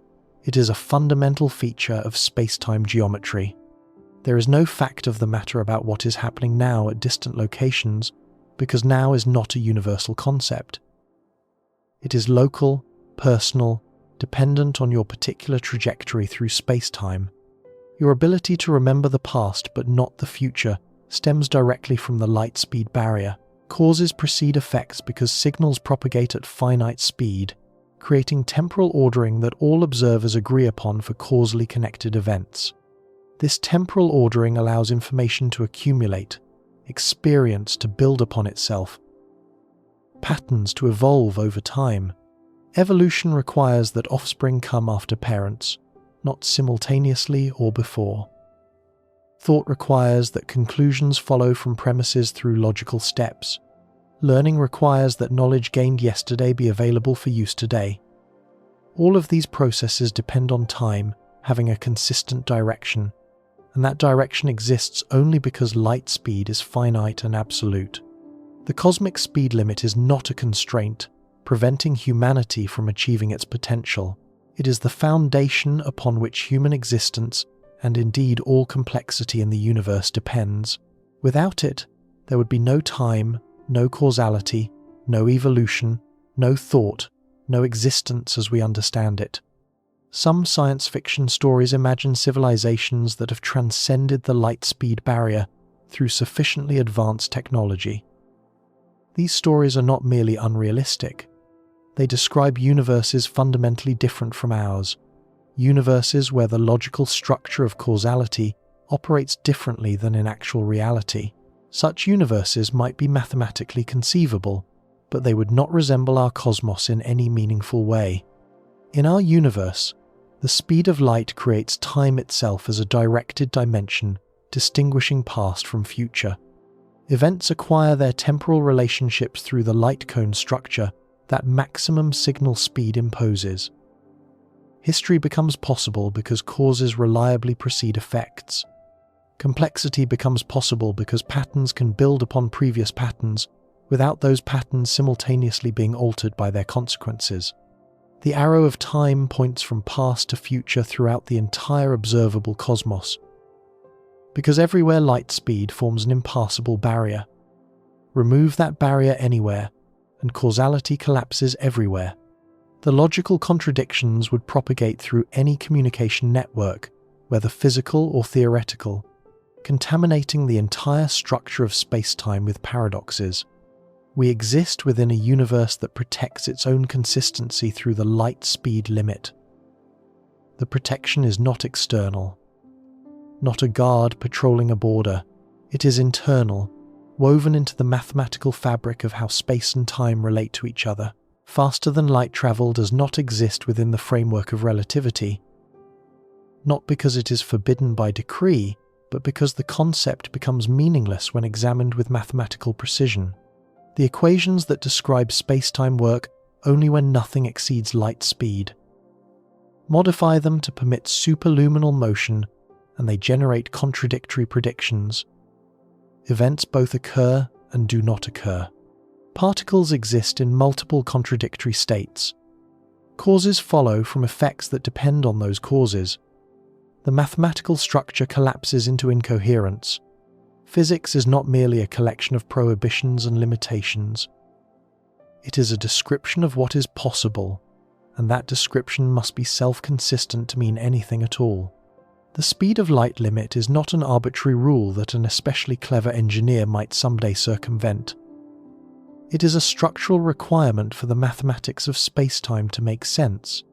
Every science fiction story featuring faster than light travel quietly assumes that somehow the causal paradoxes would not arise or would be manageable. These assumptions have no basis in known physics. They are simply plot conveniences that ignore the mathematical realities underlying relativistic space-time. In actual physics, the speed of light is the speed of causality. It is the rate at which causes propagate their effects through the universe. Exceeding it would not merely be travelling fast, but would mean effects arriving before their causes, which is a logical contradiction, not a technical challenge. The cosmic speed limit protects something more valuable than it constrains. It protects the coherence of reality itself, the logical consistency that allows events to have meanings and causes, to produce effects, and time to flow from past to future. These are not features of the universe we could afford to sacrifice for the convenience of rapid interstellar travel. The light speed barrier exists because without it, nothing else could exist in any coherent sense. We are products of a causally structured cosmos that generates complexity through the orderly progression of time. That progression depends absolutely on causes preceding effects throughout all of space-time. The speed of light ensures this condition holds universally and permanently. Send a radio message toward the nearest star tonight. Encode your greeting with the most powerful transmitter humanity has ever built. Launch that signal at 670 million miles per hour, the fastest anything can travel through our universe. Your message will arrive at Proxima Centauri in 4 years, 3 months, and approximately 2 weeks. Now, wait for a response. If intelligent beings orbit that red dwarf star, and if they detect your transmission, and if they choose to reply immediately, their answer will reach Earth in another 4 years and 3 months. The minimum round-trip communication time with our closest stellar neighbour exceeds 8.5 years. During those 8.5 years, children become teenagers, careers rise and fall, governments change. The person who sent the original message might have moved, changed interests, or died. The question that seemed urgent 8 years ago has likely become irrelevant. By the time an answer arrives, nobody may remember why the question was asked. This is the optimistic scenario. Proxima Centauri is abnormally close to our solar system. Most stars in the Milky Way lie hundreds or thousands of light-years distant. A message sent to a civilization 1,000 light-years away would require 2,000 years for a complete exchange. 20 centuries, the time separating modern humanity from the Roman Empire, would pass while waiting for a single reply. The far side of our galaxy lies 50,000 light-years from Earth. Round-trip communication would require 100,000 years. When the message finally returned, the glaciers that currently cover Antarctica might have melted and reformed multiple times. Human civilization, as we know it, has existed for perhaps 10,000 years. A galactic conversation would span 10 times that duration for one exchange of ideas. Confirmed observations reveal that our galaxy contains somewhere between 100 billion and 400 billion stars. Conservative estimates suggest that billions of these stars host planets in orbital zones where liquid water could exist. The mathematics of probability across such enormous numbers implies that intelligent life should have emerged countless times throughout galactic history. In 1961, astronomer Frank Drake developed an equation to estimate the number of communicative civilizations in our galaxy. The Drake equation multiplies together factors, including the rate of star formation, the fraction of stars with planets, the fraction of planets that develop life, the fraction of life that becomes intelligent, and the length of time civilizations remain detectable.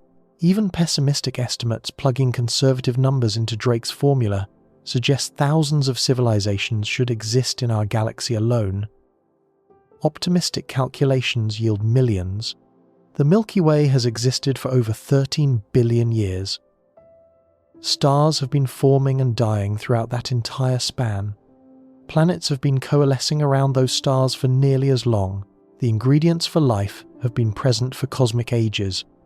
If intelligent life emerges on even a tiny fraction of habitable worlds, and if even a tiny fraction of those intelligences develop technology, our galaxy should be crowded with civilizations.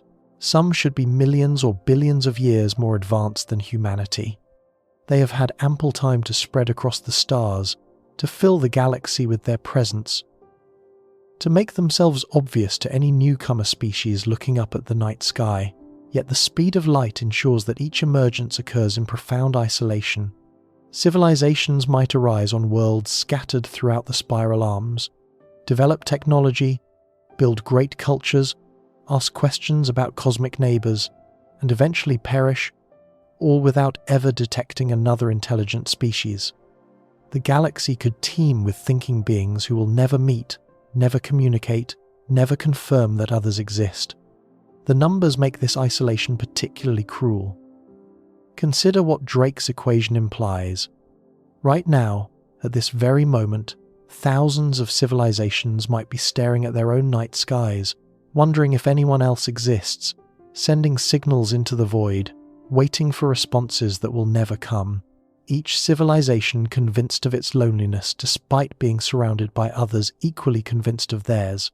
The speed of light creates a galaxy of islands, each populated with beings who developed intelligence, asked the great questions, and found only silence in response. Not because the universe is empty, but because it is too vast for light itself to bridge in any meaningful time frame. This isolation intensifies dramatically beyond our galactic borders. The Andromeda Galaxy lies 2.5 million light-years distant. A message sent today would arrive in 2.5 million years.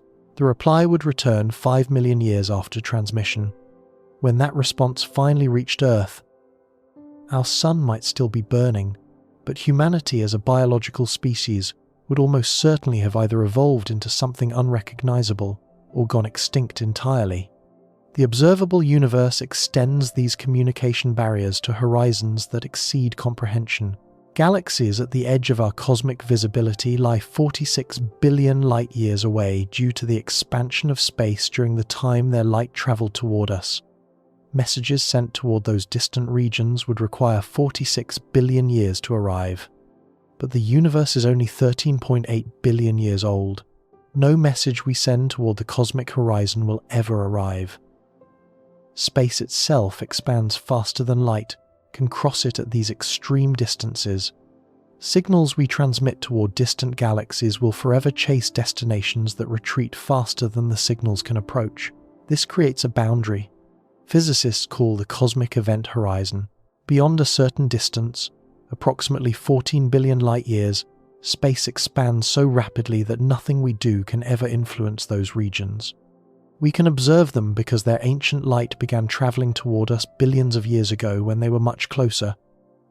But we can never send messages to them, never visit them, never affect them in any way. Current calculations reveal a disturbing statistic. Roughly 94% of all galaxies within our observable universe already lie beyond our cosmic event horizon. We can photograph them, study their light, analyze their composition, but we will never interact with them.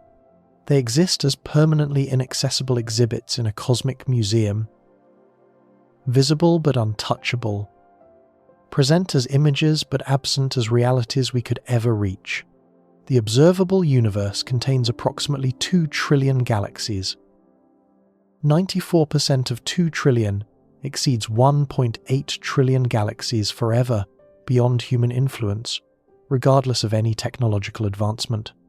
The speed of light does not merely make these galaxies difficult to reach, it makes reaching them geometrically impossible within the structure of space-time itself. Each of those trillion-plus galaxies contains hundreds of billions of stars.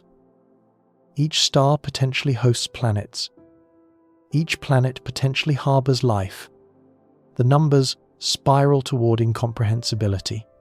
Quintillions of worlds existing beyond any possible contact. Civilizations beyond counting, rising and falling, in absolute isolation from us and from each other. Even the 6% of galaxies remaining within our cosmic event horizon are effectively inaccessible for any practical purpose. The nearest major galaxy cluster, the Virgo cluster, lies 54 million light-years away. Round-trip communication would require 108 million years. Dinosaurs dominated Earth 108 million years ago. A conversation with Virgo would span more time than separates modern humans from Tyrannosaurus rex. The speed of light transforms the cosmos into a vast collection of isolated islands. Each galaxy, each star system, each potentially inhabited world exists in effective solitude. Whatever civilizations might develop throughout the universe develop alone. They observe distant lights in the sky, wonder whether others exist, and almost certainly never receive confirmation. This isolation explains at least partially why the universe appears so silent.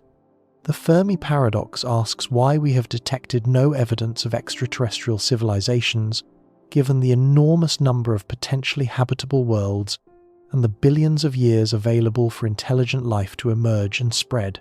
The speed of light provides a compelling partial answer. Alien civilizations may be common throughout the galaxy. Radio signals from their transmitters may be crisscrossing space right now, but the inverse square law dilutes electromagnetic signals across cosmic distances. A transmission powerful enough to detect requires enormous energy concentrated into tightly focused beams. Random broadcasts spreading in all directions become undetectable long before they reach neighboring star systems. Consider what a civilization 1,000 light-years away would need to transmit for us to detect their signal. Their broadcast power would need to exceed our most powerful radio transmitters by factors of millions just to register above cosmic background noise. Even intentional beacons aimed directly at our solar system would appear as faint whispers after crossing such distances. The SETI project has searched for artificial radio signals for over 60 years without confirmed detection. Scientists have scanned thousands of star systems looking for anomalous electromagnetic patterns that might indicate technological activity. The silence may reflect the rarity of intelligent life, or the tendency of civilizations to destroy themselves, or the use of communication methods we cannot detect. But the silence might simply reflect the cosmic isolation that light speed imposes. Alien signals may be common throughout the galaxy, yet still too weak to detect across interstellar distances.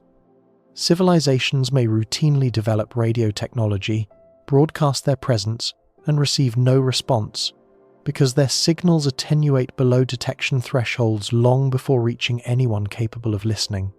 The Great Silence takes on new meaning when viewed through the lens of light speed limitations. Perhaps the cosmos buzzes with electromagnetic chatter that we simply cannot hear. Perhaps thousands of civilizations are transmitting right now, their signals washing over Earth too faintly for any instrument to detect. Perhaps the universe is crowded with intelligence that remains forever invisible due to the tyranny of distance and signal decay. Think about what this means for the questions that have haunted humanity since we first looked up at the stars. Are we alone? We may never know. Not because the answer does not exist, but because the universe is structured to prevent us from ever receiving it.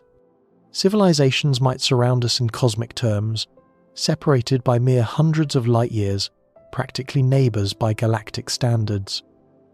Yet we would never detect them, and they would never detect us. The question of cosmic loneliness may be permanently unanswerable, not due to any failure of human ingenuity or technology, but because the speed of light makes the universe epistemically closed to us. Some questions have answers that exist but can never be known. The existence of other intelligent life may be one of them. Consider the cruelty of this arrangement. Somewhere across the galaxy, perhaps right now, beings with hopes and fears and curiosity might be pointing their instruments at our sun, wondering if anyone lives on the small rocky worlds orbiting that yellow star. They ask the same questions we ask. They feel the same loneliness we feel. And we will never know about each other. Our signals will pass like ships in an infinite night, too faint to detect, separated by gulfs too vast to bridge. Two civilizations could exist for millions of years, developing art and science and philosophy, building monuments and writing poetry, all while wondering if the universe contains anyone else capable of wonder. They could go extinct still asking that question, never knowing that the answer was yes all along, that they were surrounded by others asking the same thing. Even if we detected an alien signal tomorrow, meaningful communication would remain impossible. Imagine receiving a transmission from a star system 1,000 light-years away. The signal would carry information about a civilization as it existed 1,000 years ago in our reference frame. Their science, their culture, their questions about the universe would reflect knowledge from their distant past. We could transmit a response that would arrive at their location 1,000 years from now. If they still existed and still monitored for signals and still remembered sending their original transmission, they might reply. That reply would reach Earth 2,000 years after we detected their first message. 4,000 years would pass before we could complete 2 exchanges. What kind of conversation can occur across such timescales? The civilization that sent the original message might have collapsed into barbarism or ascended to technological godhood by the time our response arrives. They might have migrated to other star systems, evolved into post-biological forms, or vanished entirely. We would be speaking to ghosts, addressing beings who existed in an era as remote from their present as ancient Sumer is from modern humanity. The speed of light converts interstellar communication from dialogue into time capsule exchange. We can send messages to the far future, addressing civilizations that may or may not exist when our signals arrive. They can receive records of our past, learning about a humanity that existed millennia before their detection. But genuine conversation with response, informing counter-response, informing further response, remains forever impossible across interstellar distances. What would we even say in such a time capsule? What message could possibly remain relevant across millennia? We might describe our planet, our biology, our history, our arts and sciences. We might include mathematics as a universal language, prime numbers, and geometric proofs that any technological civilization should recognize. We might send music and images, hoping that beauty transcends the gulf of species and time. But we could never ask questions and receive answers. We could never clarify misunderstandings or build upon shared discoveries. We could never form relationships or alliances or friendships. Communication across light years is not communication at all in any meaningful human sense. It is monument building, inscribing messages in bottles and throwing them into an ocean so vast that no reply could ever return within the lifetime of the bottle's creator. This temporal displacement affects not only communication but observation itself. When astronomers photograph distant galaxies, they observe those galaxies as they existed when the light left them. The Andromeda galaxy we see tonight shows conditions from 2.5 million years ago. The most distant galaxies we photograph existed 13 billion years ago, shortly after the universe became transparent to light. We cannot know what these distant regions look like now. The current state of the cosmos at large distances remains permanently hidden behind light travel time delays. Galaxies we observe may have collided and merged with neighbors. Stars we photograph may have exploded as supernovae. Civilizations that might have existed may have risen and fallen multiple times. We observe only ancient history, never present reality. The concept of now dissolves entirely across cosmic distances. When you ask what is happening right now in the Andromeda galaxy, the question has no meaningful answer. Simultaneity depends on reference frame, and different observers moving at different velocities would identify different events as occurring now in Andromeda. There is no objective cosmic present moment that extends across light years of separation. This dissolution of simultaneity carries profound philosophical implications.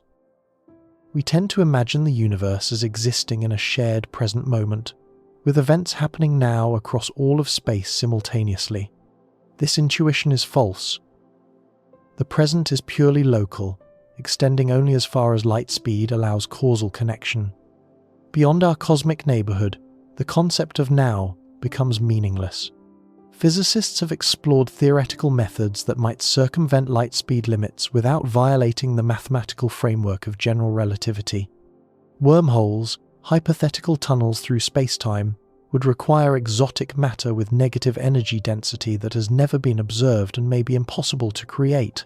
The Alcubierre warp drive would demand more energy than exists in the observable universe. Every proposed loophole encounters the same fundamental barriers. Exotic physics that probably cannot exist, energy requirements that exceed cosmic totals, or causal paradoxes that render the concepts logically incoherent. The universe appears constructed specifically to prevent faster-than-light propagation of matter, energy, or information, regardless of technological sophistication. This is not merely an engineering limitation awaiting sufficiently advanced technology.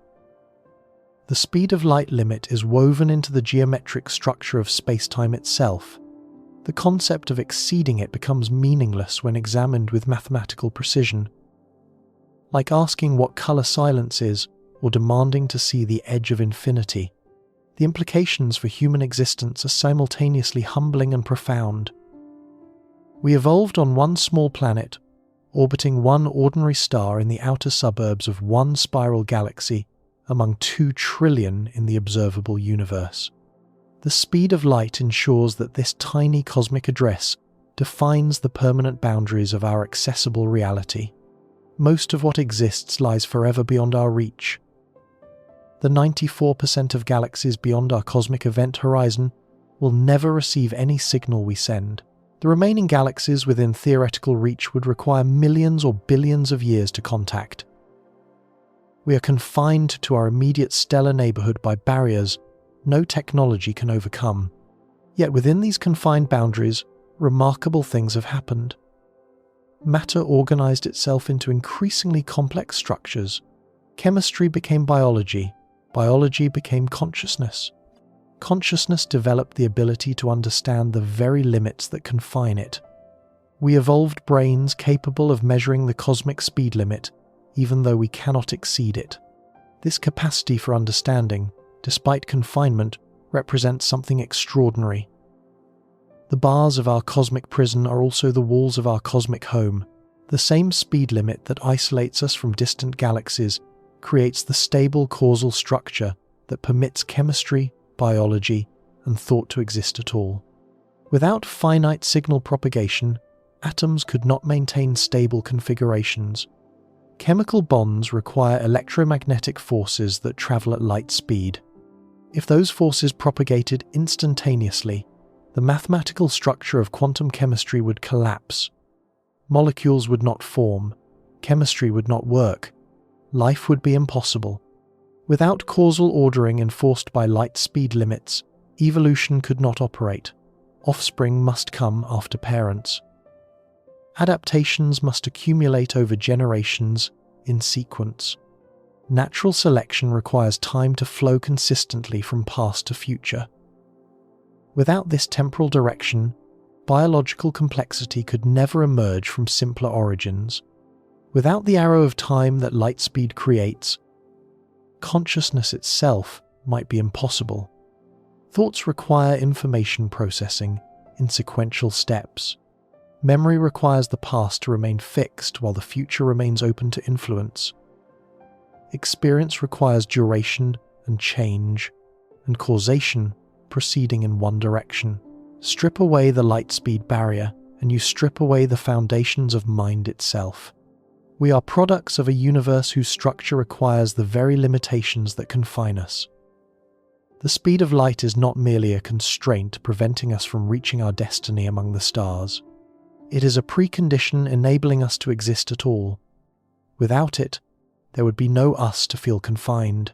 This perspective transforms the cosmic prison into something more nuanced. Yes, we cannot reach distant galaxies. Yes, we will likely never communicate with alien civilizations across galactic distances. Yes, most of reality remains permanently inaccessible to any action we could take. But the same structure that creates this isolation also creates the conditions for observers to exist who notice the isolation. The universe might have been different. Mathematical consistency permits spacetimes with different causal structures. Some theoretical frameworks describe universes where information can propagate instantaneously. These hypothetical universes would not impose cosmic isolation. They would also not contain observers capable of noticing freedom from isolation, because the causal structures permitting complex observers require finite signal speeds. We exist in a universe finely structured to permit our existence. That structure necessarily includes limits on information propagation. The cosmic prison is not a flaw in an otherwise hospitable universe. It is an essential feature of any universe capable of hosting beings who could perceive hospitality or its absence. The 2 trillion galaxies we observe scattered across the night sky existed billions of years ago in states we can photograph but never visit. Whatever civilizations arose in those distant cosmic islands arose alone, wandered about neighbors, and almost certainly perished without ever confirming that others existed. This applies to them and equally to us. Yet consider what we have achieved within our cosmic prison cell. We have photographed galaxies whose light travelled for 13 billion years before reaching our instruments. We have detected gravitational waves from black hole collisions a billion light-years distant. We have measured the cosmic microwave background radiation emitted when the universe was only 380,000 years old.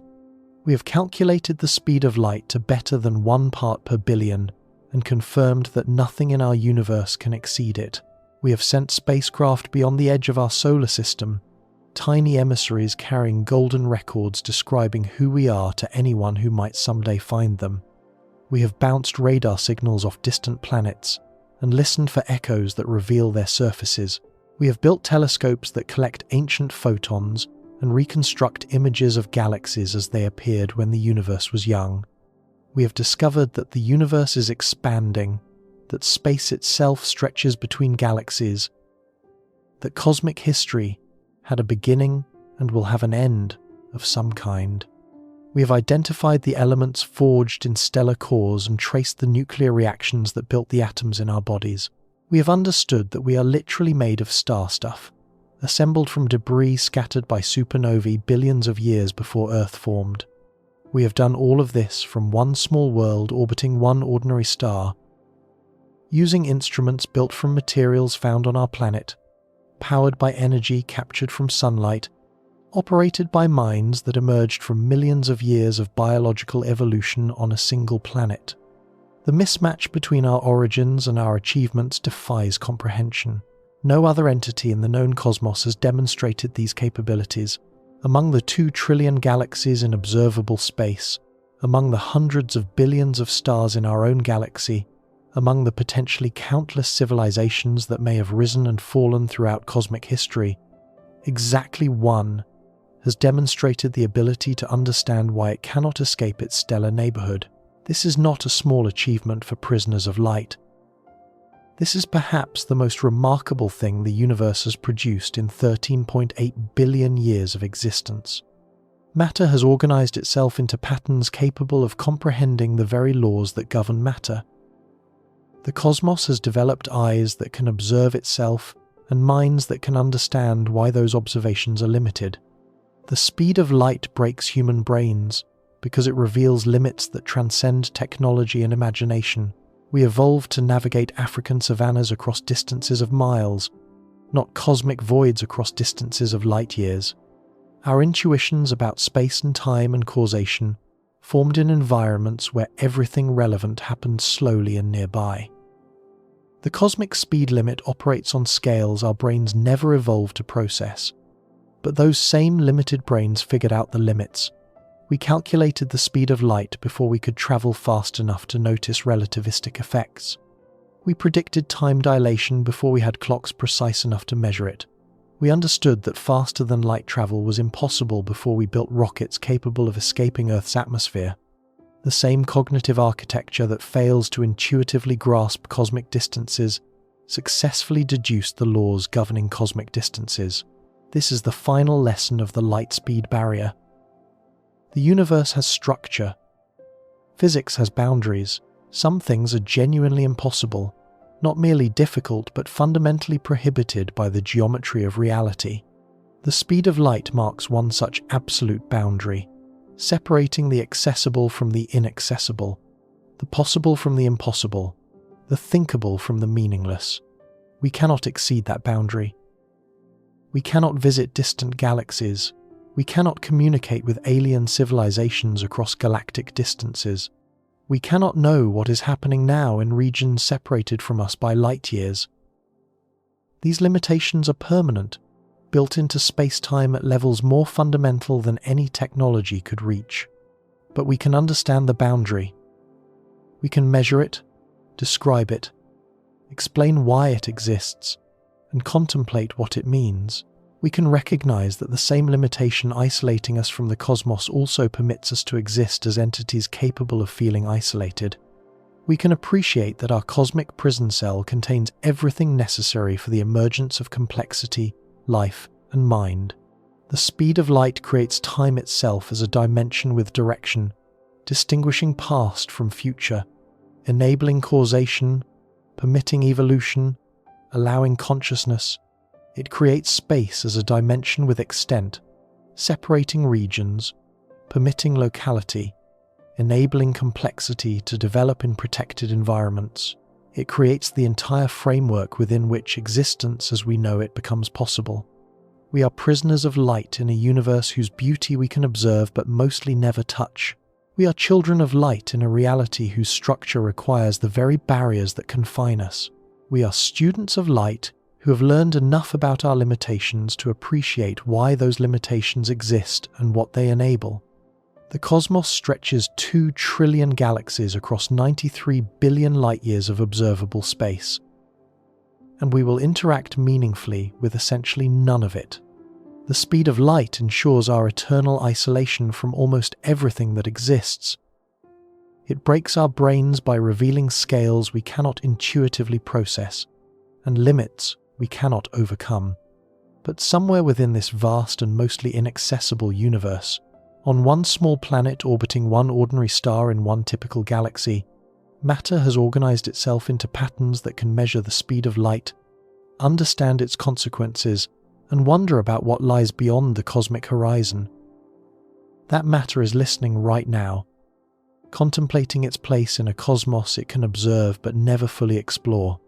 Among all the remarkable phenomena the universe has produced across billions of years and trillions of galaxies, this capacity for cosmic self-awareness may be the most remarkable of all. The speed of light creates the prison, but it also creates the prisoners capable of understanding their confinement, and that understanding, arising within the walls of our cosmic cell, represents something genuinely precious in a universe that is mostly dark, mostly empty, and mostly forever beyond our reach. The bars of our prison are also the foundations of our existence. The walls that confine us also protect us. The limits that frustrate our cosmic ambitions also enable our ability to have ambitions at all. The speed of light is simultaneously our greatest constraint and our essential precondition. We will never escape it. We will never exceed it.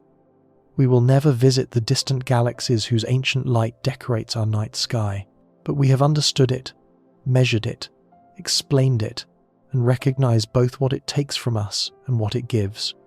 For prisoners of light, confined to one tiny corner of an unimaginably vast cosmos, that understanding represents a triumph beyond anything our cosmic isolation would suggest possible. The universe built walls around us from the geometry of space-time itself, and then, improbably, The universe built something inside those walls capable of comprehending why the walls exist. That something is listening right now, thinking about light speed, and wondering what it all means. Perhaps meaning is what prisoners of light create when they understand their imprisonment. Perhaps consciousness is what the cosmos produces when matter reflects on its own limitations. Perhaps we are not failed explorers prevented from our destiny among distant stars, but the most successful product of a universe whose structure guarantees that such exploration remains forever impossible. The speed of light breaks our brains, but it also builds them, and that paradox, existing at the intersection of limitation and capability, may be the deepest truth the cosmic speed limit reveals about existence itself.